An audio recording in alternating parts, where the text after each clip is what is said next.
This podcast is not sponsored or supported by any business or organization. The views reflected on these podcast episodes are my own. Please be aware I am not a medical expert, travel agent, or any other kind of expert. Hey everyone, welcome to the Eat, Explore, Love podcast. I'm Ashley. This podcast is based off of my blog of the same name, Eat, Explore, Love. It talks about the unique challenges in traveling around the world when you have celiac disease. Due to sort of popular demand, I decided to also record a podcast to delve a little deeper into my travels and the lessons learned along the way.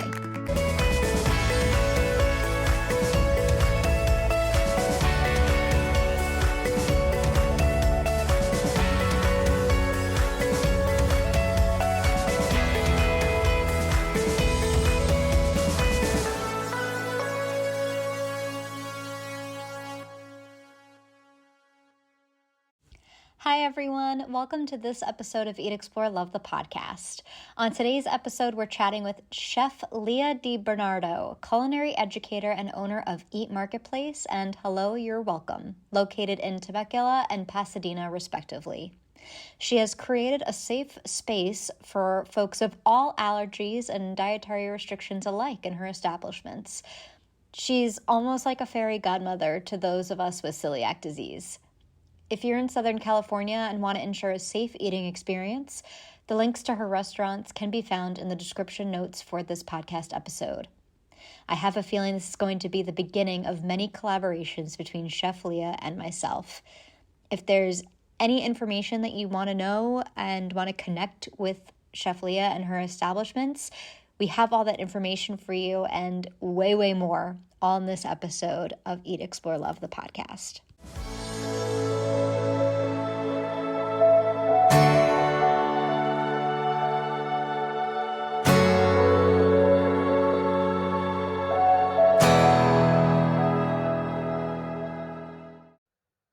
Hi, Leah. Welcome to the podcast. I'm so excited to be chatting with you today. I've been looking forward to this for a couple weeks now. So thank you for joining me. Ashley, it's a pleasure. And I've been following your blog, and I love that you have dual citizenship to Italy. So I'm excited to be here and chat with you. Yes, definitely. We're almost there. Not quite there yet, but almost there with the dual citizenship. So I'll have to connect with you if you know anything about that process. But I know that you own some restaurants or that you run a lot of restaurants that work in the gluten-free space, and I'm so excited to get to talk to you and peek behind the curtain a little bit. But I want to know, in your own words, who is Leah and how did we get to this point of having this conversation today? Well, that would take us a few episodes, so I'll cut to the chase really quickly. So I'm a community leader in Mhm. food. That's how I like to just even say, yeah, I'm a chef, I'm a mom, I'm an educator. I really strongly take to heart that, like, as a chef, I have an obligation what I put on your plate, and food is a very intimate Mm. act, and it's very healing. So within my career, without really diving into all the nuances of that, I love that I get to be a leader in food, Mm. kind of like a Sherpa in food. And that's really what I feel that I do while I'm here, whether it's for my daughter, whether it's for you, or whether it's for guests that come in the door, or my students that I'm teaching. I love that. And what inspired you to want to go into the restaurant business? Because I used to watch my mom be a waitress. I would sit and watch her work through the different tables, and I loved getting to watch her. But she was always like, "Don't do it. Do not go. It's too stressful." Which I didn't pick a career that was any less stressful. But I would love to hear for you what inspired you to want to work in food and go into the business of restaurants and teaching and all that. Well, it's kind of two part. One, you have to love the Yeah. hustle. So if you're going to get into food and you want to open a restaurant, you want to either be a chef or just a restaurateur, server, you have to love the hustle. Like, you've got to be moving constantly, and there's so many different variables coming at you. Yesterday we had a homeless person come in, right? And it was a whole situation and picking up stuff and wanting to throw it. And you're like, whoa, where did that come from? It's lunch rush, right? So you're dealing with that. Then you're dealing with the emotional response from your guests and then your servers, the whole thing. So it being a restaurateur is so many things. So number one, you got to love the hustle. For sure. Why I got into this is I've been in food my whole life. My grandfather was a chef. He owned restaurants in New York before I was born. I never got to meet him, but that was carried through to my aunts, my aunt Rosalia and my aunt Mildred, who were such amazing chefs. And then my father, who did an apprentice as a butcher when he was 8 years old, right, in the 40s. And we ended up leaving California in the 70s, living on a farm in Terrebonne, Oregon. And my father he just wanted to have this moment in his life. We grew all of our food. We butchered, you know, animals, for our food. There was no waste. It was nose to tail. He aged prosciutto. We had everything with mold in this little dark room that we were shaving. I learned to shave mold off correctly. And, we made cheese, we made ricotta, we made everything. And I'm the youngest of six. So I grew up with this and I was so immersed in it.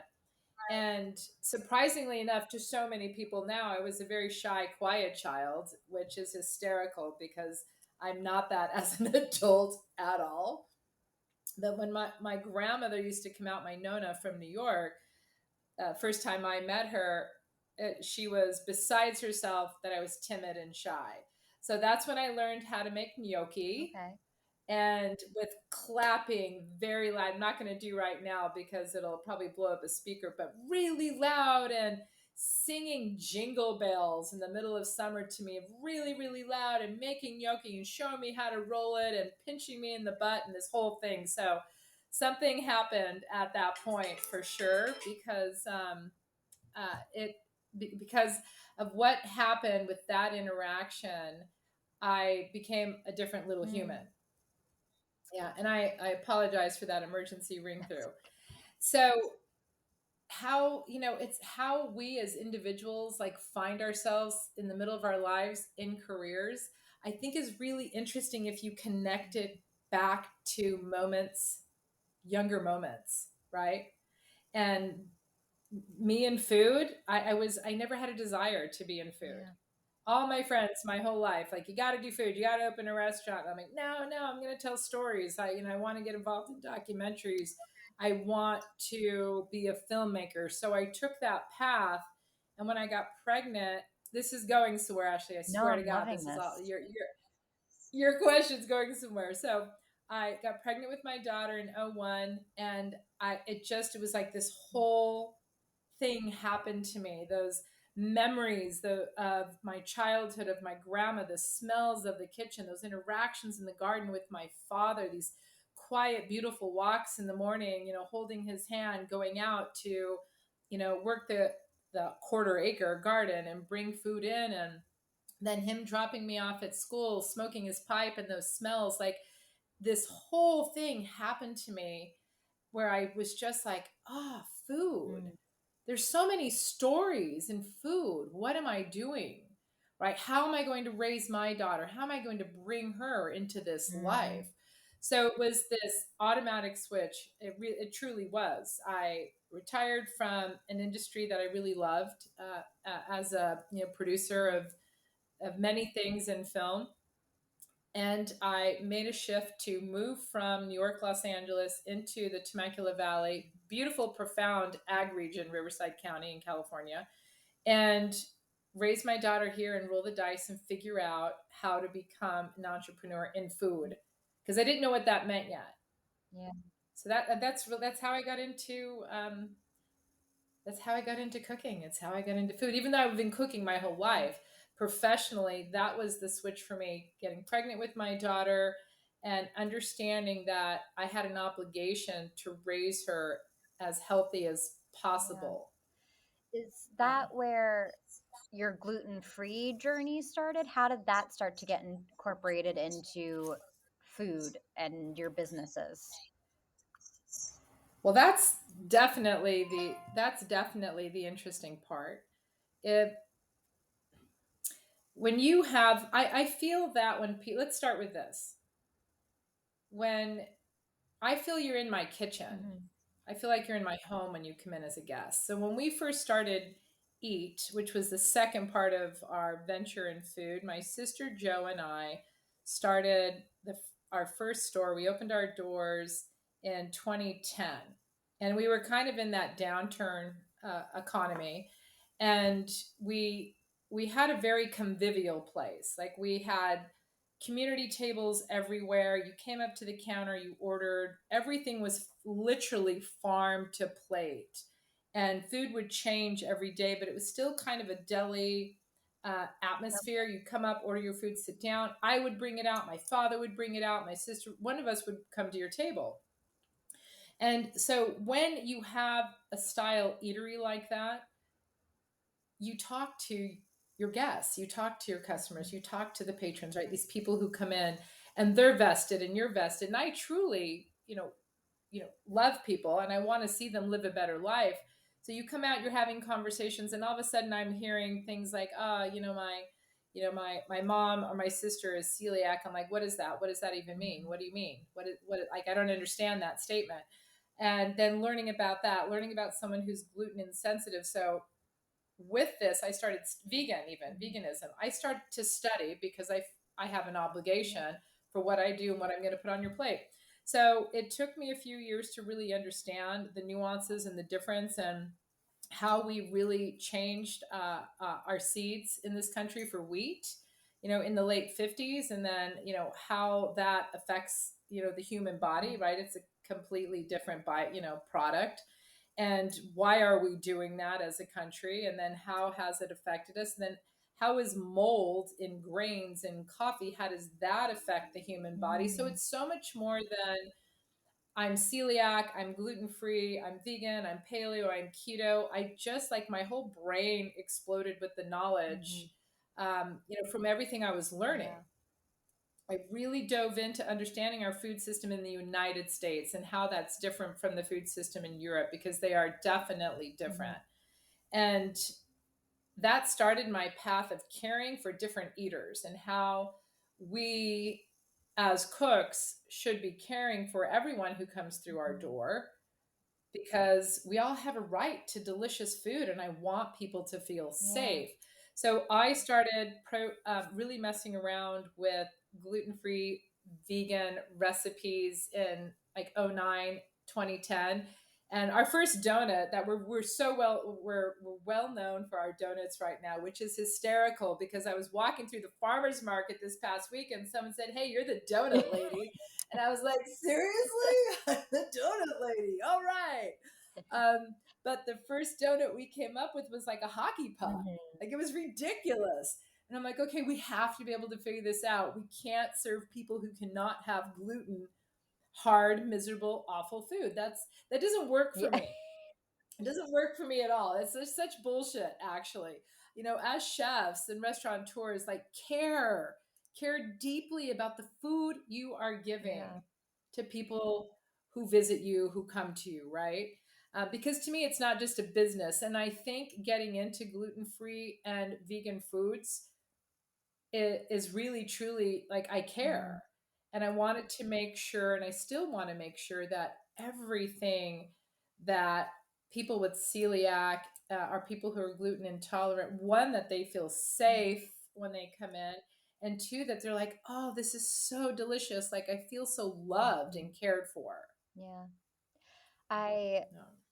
so much in what you said to speak to so many of it. First of all, to say thank you for the mentality that you have because it's rare, believe it or not, very rare still to go. And when I get to go and experience something like that, where you can see the difference when someone cares about making sure you have equally as wonderful an experience as everybody that doesn't have to worry about what they're putting into their bodies.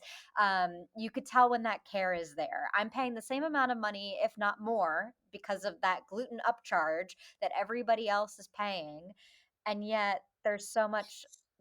they people don't put the amount of TLC into it that you are describing here. So thank you for that, because I'm sure it does not go unnoticed. Yeah, 100%. and I love when you Yeah. were talking about that your family was going out, engaging with the customers, that you're in the service industry. This is an act of service for other people coming in, that they're part of the family in a way when they come into your restaurant. I find that my grandparents and I were just talking about this. I agree with you that that mentality is more European than it is American nowadays. That now when I go into a restaurant, there's definitely a rolling of the eyes when I tell them I have a gluten allergy. There's definitely, they're not paying attention or taking it seriously when I'm with the waiters or waitresses. It's just not, I don't feel safe usually going out to eat. It's very rare where I feel comfortable.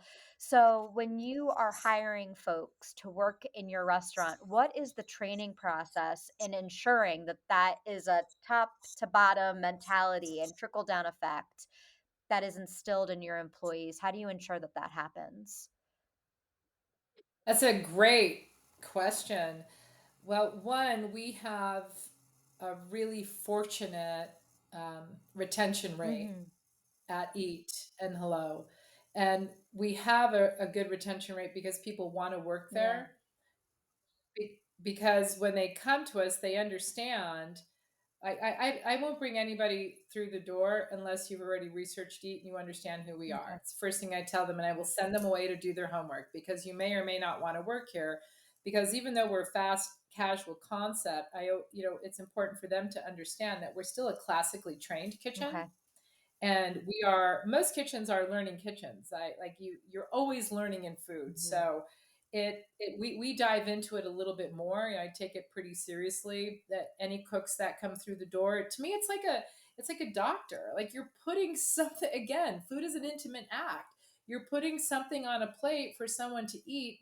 Yes, they want to enjoy it. They're ordering it for that, but also it needs to nurture their bodies. And I don't want them to feel like crap when they get it from the table and feel lethargic and heavy. So there is a process to what we do and how we do things in our kitchen. And it really comes down to respect. Mm. Like, you respect the space, you respect what we do as professionals, as cooks, even as servers and people who expo. The last people who take the food out of the window, they dress it, they make sure it's correct, and it goes out. Like, there's all these different steps, but first and foremost, you have to love what you do to work at any of my Mm. establishments. Even like to take a class from me, like, you have to be engaged, you have to want to be there, you have to love what you're doing, otherwise you're not going to enjoy working with Yeah. us. And my entire staff is that way. And it's interesting to say, like what do we do to train them and get them there? Well, the first thing that I have to evaluate, because I cannot train anyone to be respectful or kind Mhm. or loving, I can't train that. I can't train someone to be honest. I mean, I can help guide a little bit, but you have to have that innate ability and you have to have that desire and passion. So if you have all that, we stage. So in our industry, I can keep learning, so I can go stage, Mhm. at another restaurant to keep learning. Right? You normally don't get paid for that in the state of California. We're required to pay for that, so we call it now working interviews. So if you apply to Eat as a cook, you're going to come in and you're going to work 2 to 3 shifts. I will pay you minimum wage to do that, and this is to see if the relationship Okay. works. This is to see if you want to be here and if we feel like you're a good fit for us, because our culture at Eat is so important. At Eat and Hello, we have a wonderful camaraderie of our team. They love being there. They work tightly together. I also empower all of them to lead the restaurant. And I'm not interested in coming in and telling everybody what to do, right? They know what to do.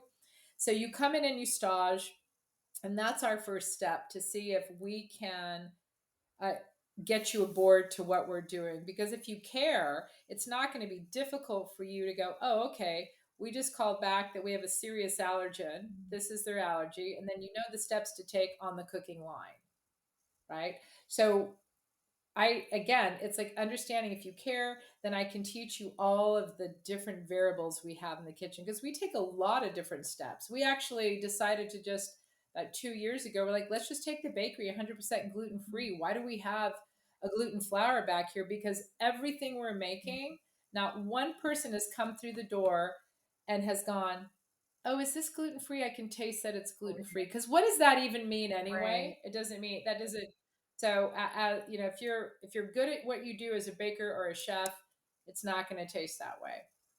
So there are a lot of steps we take, but the one I'm the most proud of right now is being able to take our bakery 100% gluten free. We're not worried about that cross contamination anymore, unless it's from a factory level, which is a whole nother component to talk Yeah, about. I was just on a celiac cruise where um they had I saw that. That looks so it is, it's cool. so awesome. They have there was two people that had just gotten married and they said that their weddings were 100% gluten-free and they didn't tell any of their guests and none of their guests knew that they were all eating gluten-free and there's a restaurant, it's a hotel but has a restaurant in it in London called One Aldwych. I'm sure you've heard of it. They 6 months just slowly stopped putting gluten in their products and went 100% gluten free.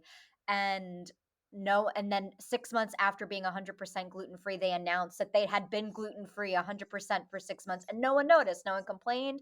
No one said that the quality of their food changed. Nothing. So I applaud you for taking that plunge because, again, like you said, if you're doing it right, you're not going to notice a difference because we've come so far in the last 10 years since this has become a trend and since people have been more and more so diagnosed with celiac disease. So also, and I also looked at your website and saw all the donuts, and we need to figure out a way of getting them. If you could ship some over to me, because I really want to try some of them.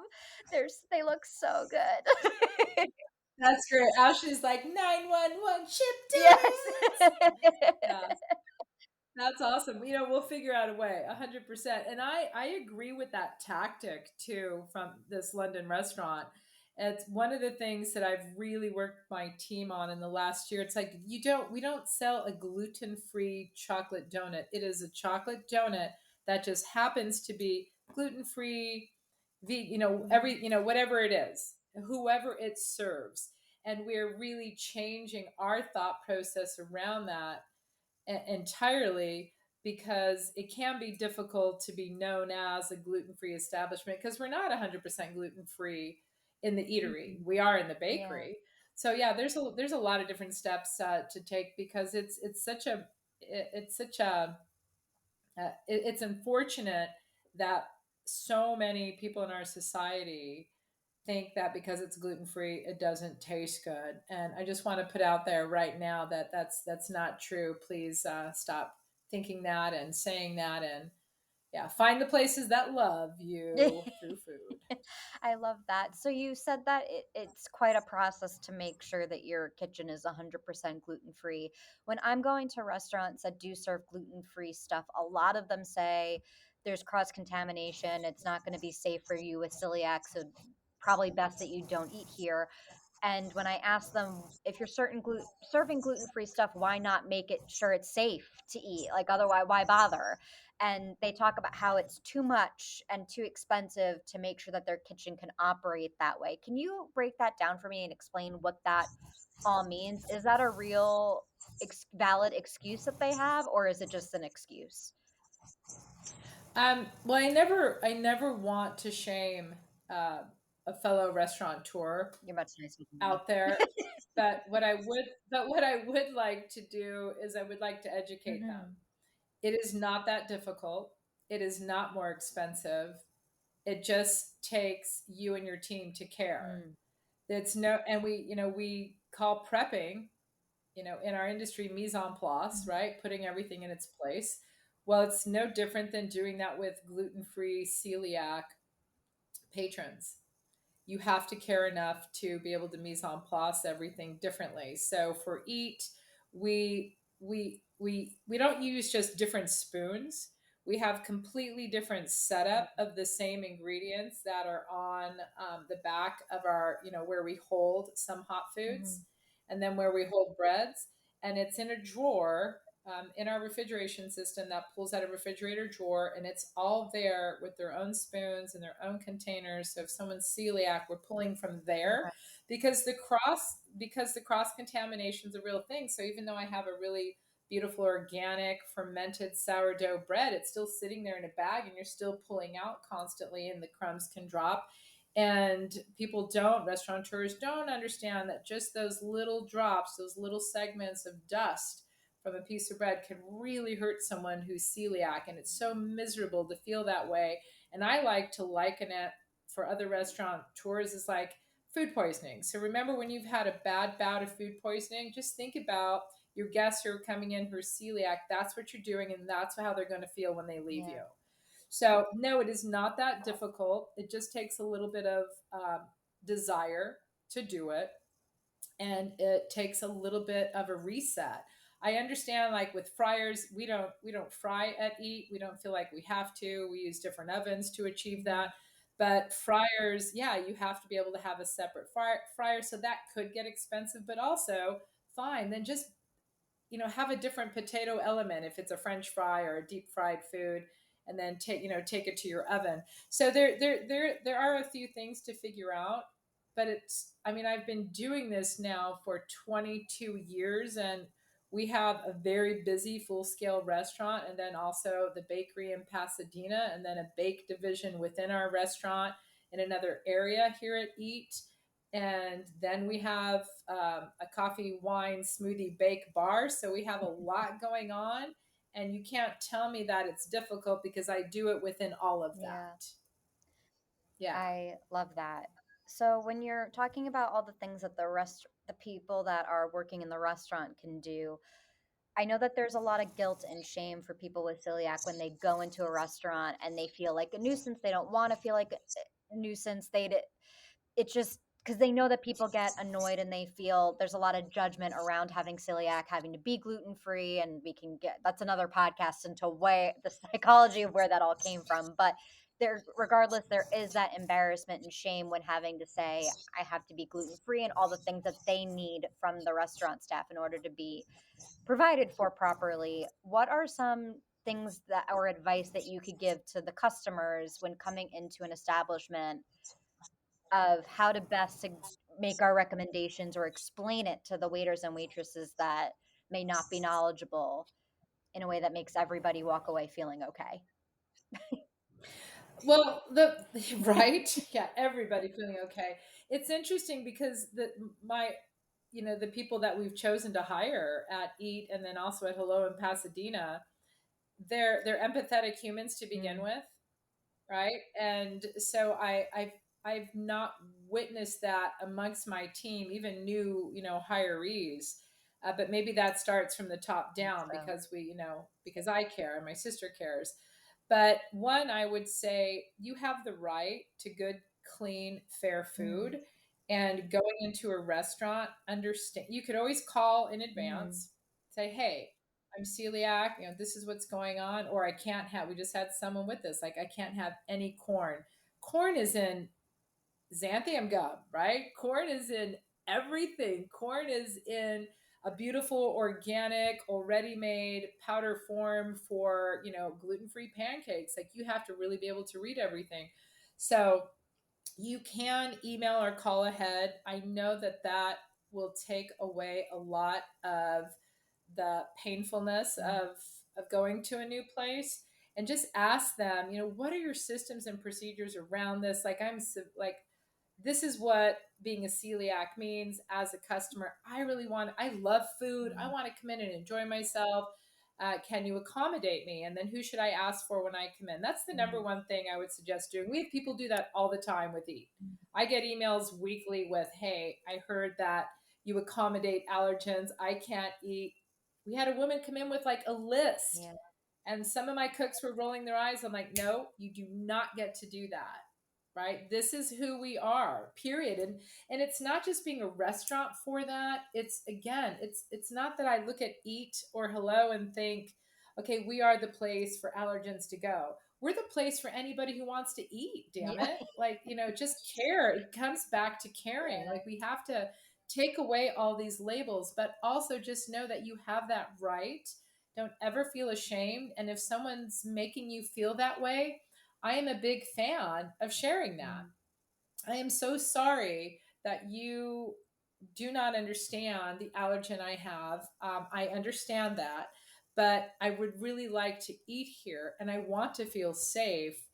Can someone else help me? And I see there's a line behind me. Would you like me to step out of line? And do you have a manager or someone I can speak with? I mean, hopefully you don't have to get it to that level, but just please everyone, like, know that you have a right for that, and that anybody in food, we're here to feed you and we have an obligation to your health and wellness, and we need to take a step back and hear you. Speaking of that, do you feel that other restaurant owners are becoming more receptive to this type of feedback? I do, because I sit on quite a few boards at a couple different colleges. I also work with ICE, which is a culinary school in Pasadena, and a lot of the chefs there and the educators, they bring in community restaurateurs and chefs. So I was just recently with a group out of in LA, and one of the things they all talked about was this, we're introducing this and that, and my first question was, great, well, now how you do that with the team is you just have to care, right? Are you doing that because you want to add more to your bottom Mm, line? Or are you doing that because you want to have a safe place for your guests that do have these allergens? And it was celiac, the whole conversation. And it was really wonderful to hear most all of them say, no, like we really want to mhm, accommodate these humans. We didn't realize that this was such a thing, that this was an autoimmune disease, yeah. right? And it's again, it's just being educated. We need public service announcements around celiac. We really do, especially with the alarming rate of children Mm, who are being, they're finding out that a 3, 4, 5 year old is celiac, yeah. and I'm seeing this every week at Hello in Pasadena. Every week, a parent's coming in with a child and they're saying, "Thank you so much. I get to eat here," in their little, tiny, adorable voice. And you just want to like cry and like pick them up and bite them or hug them as an Italian. You're like, oh my gosh, come here. Um, so, public service announcement, please, somebody, Yeah. someone needs to start doing that. Yeah, it's kind of horrifying. The thing I just recently saw a TikTok influencer that has celiac, and that's her brand, is talking about how stressful it can be to go out to a restaurant and showcases all the responses that she's getting are just horrifying from people saying, well, why can't you people just sit and eat at home? Why do you have to inconvenience everybody else? And it's, well, I'm not trying to inconvenience anybody. I just want to live life to the fullest like everybody else does. So it's again, because even just looking at your photos on your website and on your Instagrams, I'm like, where are my air flight miles and things of how do I get to you guys to just have a meal? It looks really good. So I think people also need to get over themselves a little bit. Do you find that it's Mhm. easy to have a conversation to those that are resistant and bringing them over to the dark side, I guess, for to make it funny, of being willing to accommodate it for people with celiac? Or what's your message to those that are still not quite there or ready yet to cross over to being able to accommodate that? Just stop being so ridiculously stubborn because there's no reason for it. It's like having an awakening, right? We can all be better people. Just be better, damn it. Like there's so much more I could say around that, but if that is the way you feel as someone in service, first of all, service in hospitality literally means service above oneself. So you have to be able to be that person. And if you're annoyed and you're a guest at a table because one of your friends is celiac, get over yourself. Be educated. Understand what celiac and an autoimmune disease actually is and what it does to the human body and how much it would suck to be in that person's shoes. Man, if we can accommodate websites for hearing and the blind, if we can have ramps for people in wheelchairs, why can't we have restaurants for people who are celiac and have severe disorders around some foods? Like, what the Yeah. frick? Like, what is going on? So yeah, I would say be better. Be I love better. that. I feel like you should be running for president with the speech, the rallying cry you just gave. I Food. Yes, Yeah. exactly. You in the beginning of this conversation, we talked about the differences vaguely between American culture in response to this to European. I know that you just traveled to what was it, Spain? You went to Copenhagen and you went to the south of France. Was that part of your culinary learning as well to be able to go and travel to these different countries? How do your travels impact when you come home and go back to the kitchen? How does that impact you? God, that's such a beautiful, wonderful conversation to have. There's so much to unpack from that, but I know that the show is shorter than that. So let me see. Where am I going to start with that? One, I haven't been on a trip in a long Mhm. time with COVID, everything that happened. So this was a long time coming. My daughter had just graduated from Chapman Oh, University, congratulations. magna cum laude, by the way. I just want to put that out there. I'm so Yes. proud of her. So she was like, "Hey, mom, my only kid, single mom, and my sister who started this business with me, JoJo, we're like, let's just take a trip. We saved up for it. We knew kind of where we wanted to go, and we just did it. So that trip came out of just this desire to have some really authentic Mhm. downtime and to be together and to learn what joy was again. Yeah. Because you can get so caught up with everything that we do. And I honestly don't feel like I stopped since COVID. Yeah. And it was this, when it's like you hit a wall and you just stop and you're like, what have I been doing? My goodness, like life is getting out of control and not in a good way for me. So that's what that trip was for us. We went with the intention to answer a simple question. Everything we did, does that add value? Mm. So if this adds value, we're going to do it. Like if these people add value, we're going to hang out with Mm. them. And it was a really interesting experiment, if you will, because we all just were so relaxed on that entire trip. And yes, I am. When I go on trips like this, I get very nosy with culinary, and I weaseled my way into a couple Of kitchens. course. And in Spain, I just saw one of the chefs, and this was like a bar brutal in Okay. Spain, like one of the top bars and restaurants to go to right now. And shout out to them if they listen to this after we post it. They welcomed the chef, was like, come into the kitchen, chef. So got to go in the kitchen, had a conversation, saw what they were doing, and you just had this really beautiful moment. Then we all end up DMing each other on Instagram and going out afterwards. So then you're part of this culture, Yeah. right? Because cooks, we're all it's like being in a circus. Working in a kitchen is like being in a circus, man.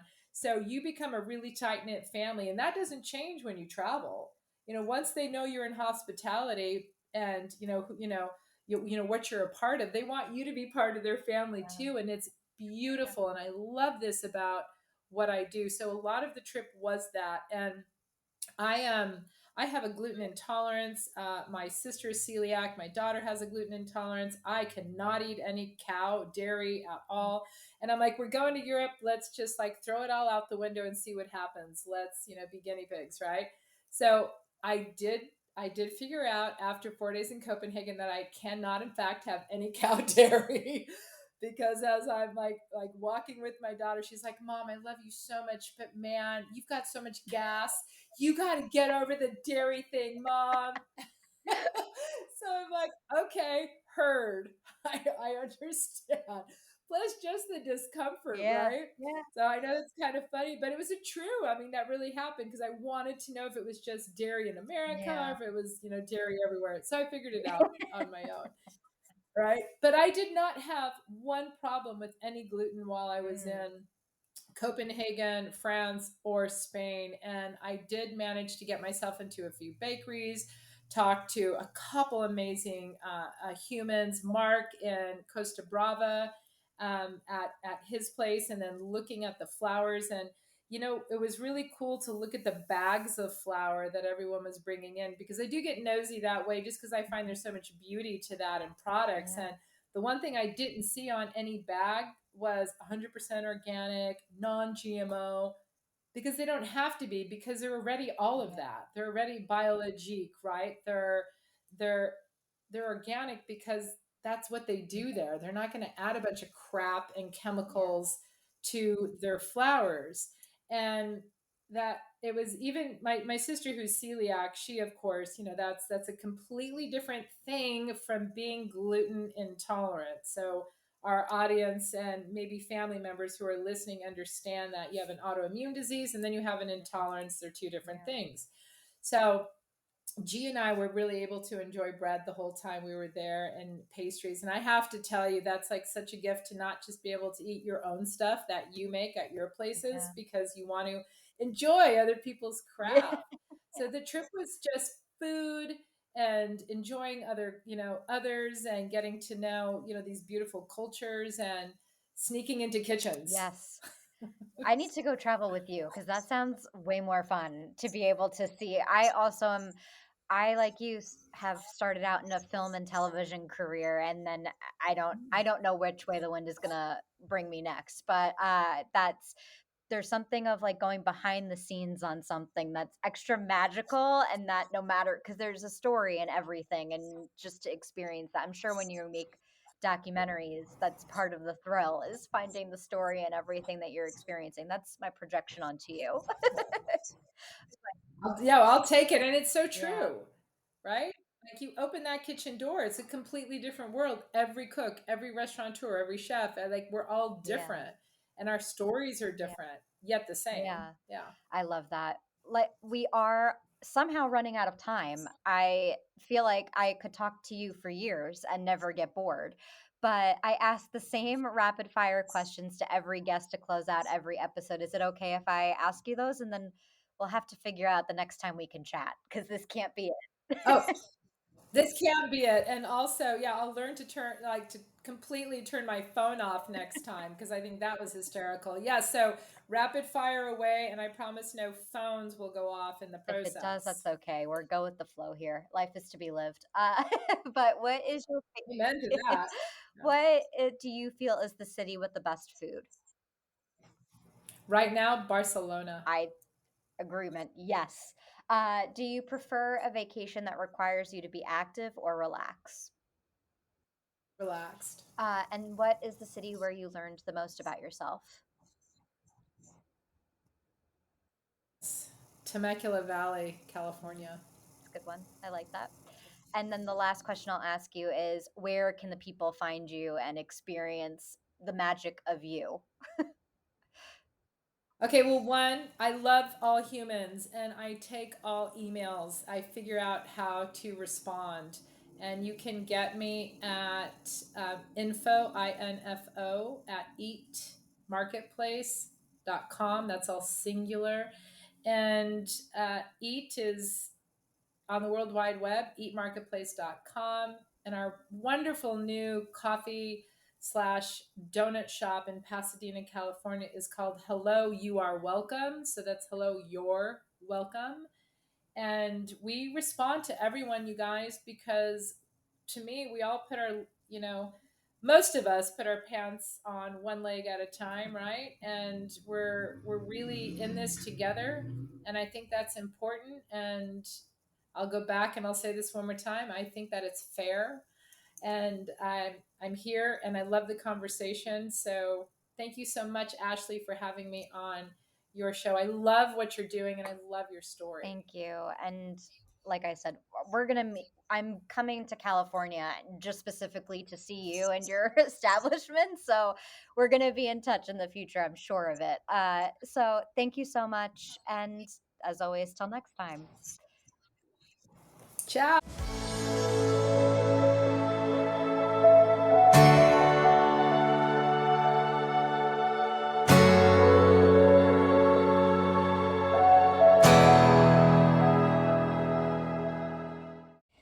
Thank you so much for listening. As Chef Leah said, please be sure to reach out to info@eatmarketplace.com, and we're going to have all the information in the show notes for you.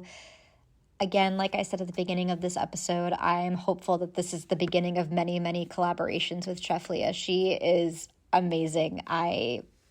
She's the woman I've been waiting for always, and the whole purpose of the type of guest I was hoping to have on this podcast. So I hope you guys enjoyed this as much as I did, and I can't wait to have her back. Thank you so much for listening. As always, till next time.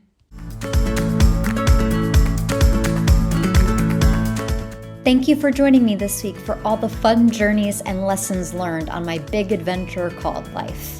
For more information on the different cities discussed, check out the blog posts on hieatexplorelove.com, posted every Monday, Wednesday, and Friday. If you have any questions or fun stories to share, feel free to reach out at hieatexplorelove@gmail.com.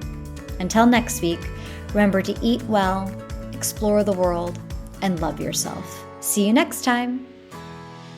This episode is produced, scripted, and edited by me, Ashley. Special thanks to Sarah Mientka.